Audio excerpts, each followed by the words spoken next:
Hello बच्चों, video के इस भाग में हम लोग पढ़ेंगे संज्ञा को। संज्ञा देखिए, पढ़िए और समझिए।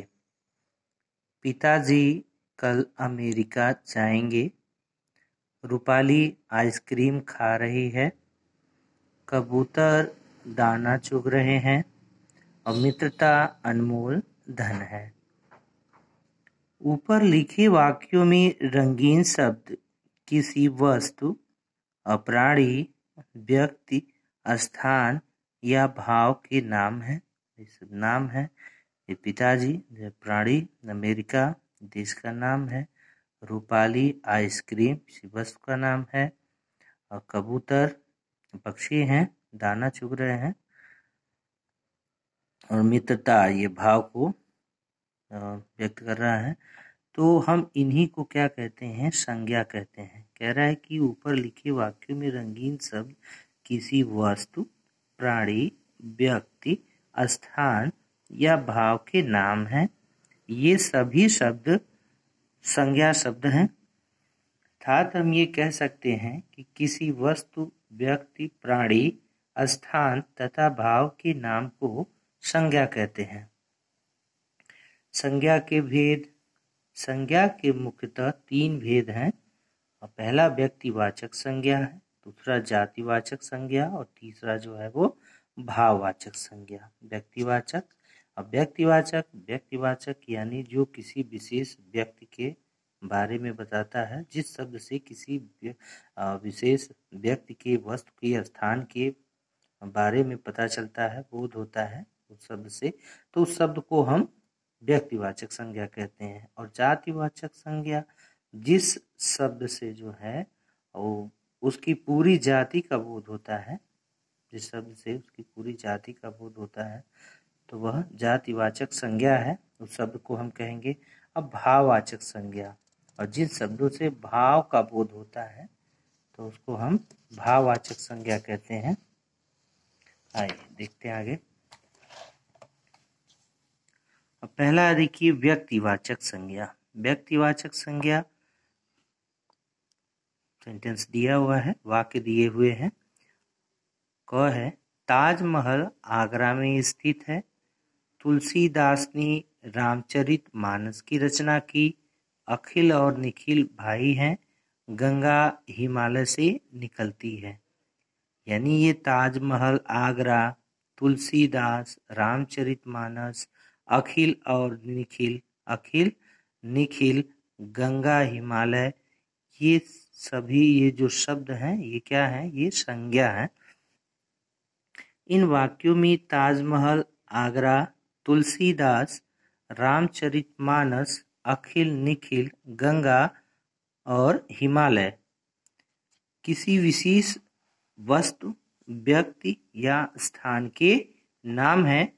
ऐसे विशेष नामों को व्यक्तिवाचक संज्ञा कहते हैं। यानी ऐसे ही जो विशेष नाम हैं इनको हम संज्ञा कहते हैं। उदाहरण देखिए, यह व्यक्तिवाचक संज्ञा व्यक्ति के नाम है भगत सिंह, लाल बहादुर शास्त्री, प्रेमचंद, अब्दुल कलाम। और स्थान का नाम है कावेरी, दिल्ली, चंडीगढ़। और वस्तु का नाम है ताजमहल, गीतांजलि, लाल किला। जैसा कि हम जानते हैं कि हम किसी व्यक्ति, वस्तु, स्थान के नाम को संज्ञा कहते हैं। और इसमें संज्ञा के 3 जो भेद होते हैं, व्यक्तिवाचक, जातिवाचक और भाववाचक। तो व्यक्तिवाचक संज्ञा वे संज्ञा होती हैं जो किसी विशेष व्यक्ति, वस्तु या स्थान का बोध कराते हैं। तो वे जो है वो व्यक्तिवाचक संज्ञा कहलाते हैं। ये देखिए, जैसे यहाँ पे जिस शब्द से किसी विशेष वस्तु, व्यक्ति, स्थान का बोध होता है उसे व्यक्तिवाचक संज्ञा कहते हैं। अब दूसरा जो है जातिवाचक संज्ञा। जातिवाचक संज्ञा देखिए, एक कुत्ता एक वफादार जानवर है। बच्चे फुटबॉल खेल रहे हैं। किसान ट्रैक्टर से खेत जोत रहा है। तो कुत्ता एक वफादार जानवर है। कुत्ता जातिवाचक, जानवर भी जातिवाचक। ये जानवर तो अपनी पूरी समुदाय का, ये पूरी जाति का बोध करा रहा है अपने, और कुत्ता भी, क्योंकि विशेष अगर नहीं है, अगर यहाँ पे कुछ नाम दे दिया जाता कुत्ते का या जानवर का तो व्यक्तिवाचक हो जाते, पर्टिकुलर किसी एक जानवर को अगर बोध कराते तो व्यक्तिवाचक, नहीं तो ये सिर्फ जानवर है, तो जानवर तो सभी जानवर हैं, इसलिए यह जातिवाचक संज्ञा है। बच्चे फुटबॉल खेल रहे हैं तो बच्चे फुटबॉल, ये जातिवाचक है। किसान ट्रैक्टर से खेत जोत रहा है तो किसान जो है वो ट्रैक्टर से, खेत तो किसान ट्रैक्टर, और खेत जो है ये जातिवाचक संज्ञा है।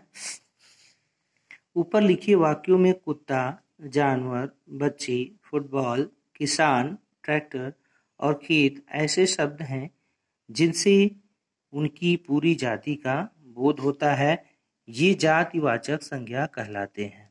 उदाहरण देखिए, प्राणी, वस्तु, स्थान। प्राणी मोर, पक्षी, आदमी, छात्र। वस्तु पुस्तक, हवाई जहाज, कुर्सी। स्थान शहर, नदी, रेगिस्तान, विद्यालय। जिस शब्द से एक जात की सभी वस्तुओं, प्राणियों, व्यक्तियों या स्थानों का बोध हो उसे जातिवाचक संज्ञा कहते हैं, यानी हम इनको जातिवाचक संज्ञा कहते हैं। भाववाचक संज्ञा, ये दूसरा था आपका जातिवाचक संज्ञा यानी व्यक्तिवाचक संज्ञा। व्यक्तिवाचक संज्ञा से किसी एक विशेष व्यक्ति, वस्तु, स्थान के बारे में पता चलता है।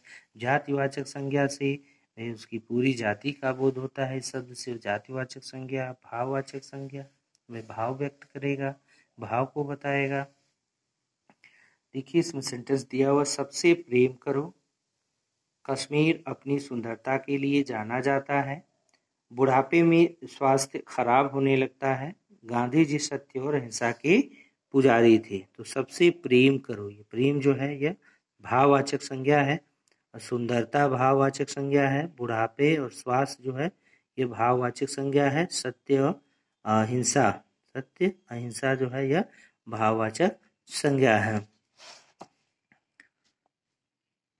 पिछले पृष्ठ पर लिखे वाक्यों में प्रेम, सुंदरता, बुढ़ापा, स्वास्थ्य, सत्य और अहिंसा ऐसे शब्द हैं जिनसे किसी प्राणी, वस्तु, स्थान या व्यक्ति की गुण, दोष या भाव प्रकट होते हैं।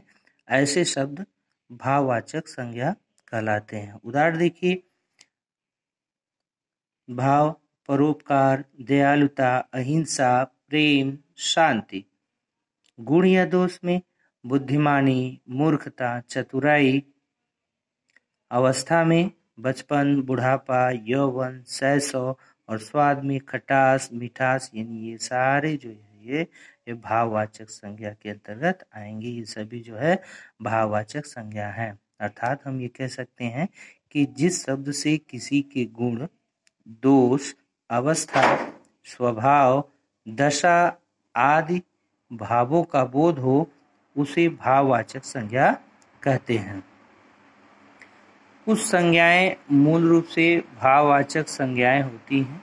कुछ संज्ञाएं मूल रूप से भाववाचक संज्ञाएं होती हैं। उदाहरण, परोपकार, सत्य, दयालुता आदि भाववाचक संज्ञाएं हैं। भाववाचक संज्ञाओं की रचना जातिवाचक संज्ञा, सर्वनाम, विशेषण तथा क्रिया में हम प्रत्यय जोड़कर कर लेते हैं, की जाती हैं।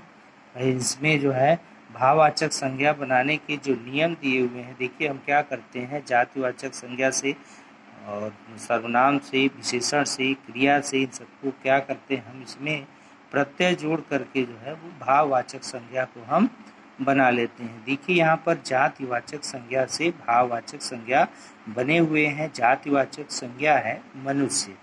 मनुष्य में हम क्या प्रत्यय जोड़े हैं, ता प्रत्यय जोड़ करके बना लिए हैं, तो शब्द हमारा बना है मनुष्यता। तो ये जो है मनुष्यता यानी मानवता के भाव, ये भाव व्यक्त कर रहा है, तो यह भाववाचक संज्ञा है। मातृत्व, मातृत्व माता का प्रेम, तो यहाँ जो है भाववाचक है। युवक, यौवन, पशु, पशुता, बूढ़ा, बुढ़ापा, ईश्वर, ईश्वरत्व। बच्चा, बचपन, लड़का, लड़कपन, पितृ, पितृत्व, दानव, दानवता, चोर, चोरी, प्रभु, प्रभुता। कि सर्वनाम से सर्वनाम मम, मम अत्व यानी ममत्व, भाववाचक संज्ञा बन गया। निज, निजता, सर्व, सर्वस्व, अपना, अपनत्व, स्व, स्वत्व, अहं, अहंकार।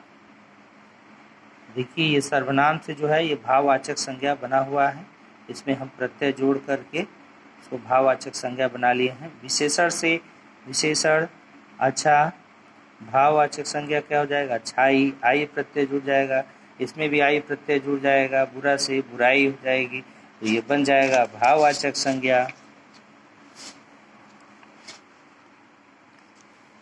देखिए यहाँ खट्टा है, खटास है, सुंदरता है, वीरता, चालाकी, बुद्धिमानी, शिष्टता, अमीरी, छुटपन, यानी इन सभी से जो है भाववाचक संज्ञा यहाँ पे बन गए हैं। ठीक उसे मीठा का मिठास, आस प्रत्यय, कठोर, कठोरता, कायर, कायरता, चतुर, चतुराई, मूर्ख, मूर्खता, गरीब, गरीबी, बहादुर, बहादुरी, खुश, खुशी। ये भाववाचक संज्ञाएं बन गई हैं यहाँ पे। अब क्रिया से, विशेषण से बने, अब क्रिया से। देखिए क्रिया पढ़ना, इसमें आई प्रत्यय जुड़ गया है तो हो गया पढ़ाई, भाववाचक संज्ञा। दौड़ना, दौड़, जीतना, जीत, उड़ाना, उड़ान, उतरना, उतार, रोना, रुदन, लिखना, लिखाई, चढ़ना, चढ़ाई, हारना, हार, बहना, बहाव, हंसना, हंसी, चलना, चाल। ये सभी जो है ये भाववाचक संज्ञाएं बनी हुई है क्रिया से। कुछ लोग अंग्रेजी व्याकरण के आधार पर संज्ञा के दो भेद मानते हैं। देखिए ये तीन भेद जो हम लोगों ने पढ़ा, व्यक्तिवाचक, मुख्यतः तीन भेद होते हैं संज्ञा के, व्यक्तिवाचक, जातिवाचक, भाववाचक। भाववाचक के फिर नियम, हम शब्द बनाने के कुछ नियम जाने कि हम कैसे बनाते हैं, तो हम जो है प्रत्यय जोड़ करके बना लेते। किसमें जोड़ते हैं? तो हम उसको जोड़ते हैं क्रिया, सर्वनाम में, क्रिया में जोड़ करके बना लेते हैं उन शब्दों को। जातिवाचक संज्ञा से, सर्वनाम से, विशेषण से, क्रिया से, सभी में हम प्रत्यय जोड़ करके जो है भाववाचक संज्ञा को बना लेते हैं। देखिए अंग्रेजी के आधार पर संज्ञा के दो भेद और माने गए हैं, मानते हैं। द्रव्यवाचक संज्ञा, द्रव्यवाचक संज्ञा, द्रव्य क्या है? जिन संज्ञा शब्दों से किसी धातु, द्रव्य अथवा पदार्थों का बोध होता है उन्हें द्रव्यवाचक संज्ञा हम कहते हैं। उदाहरण देखिए घी, तेल, दूध, सोना, चांदी आदि। आजकल सोना जो है महंगा है, आजकल सोना महंगा है। सोना क्या है? द्रव्यवाचक है। दूध जो है द्रव्य है। दूसरा समुदायवाचक, जिन संज्ञा शब्दों से किसी समुदाय या समूह का बोध होता है उन्हें समुदायवाचक या समूहवाचक संज्ञा कहते हैं। उदाहरण सेना, दल, कक्षा, झुंड, भीड़ आदि। यानी ये सभी जो है समुदाय को बता रहे हैं। सेना, पूरी सेना, दल है, उसमें भी कई लोग हैं, कक्षा है, कई बच्चे रहते हैं, झुंड है, कई लोगों का झुंड है, भीड़ है, कई लोग हैं। कक्षा में 6 विद्यार्थी थे तो कक्षा जो है यह समूहवाचक, समुदायवाचक है। और राकेश ने सभा में भाषण दिया तो सभा भी जो है वह समुदायवाचक है।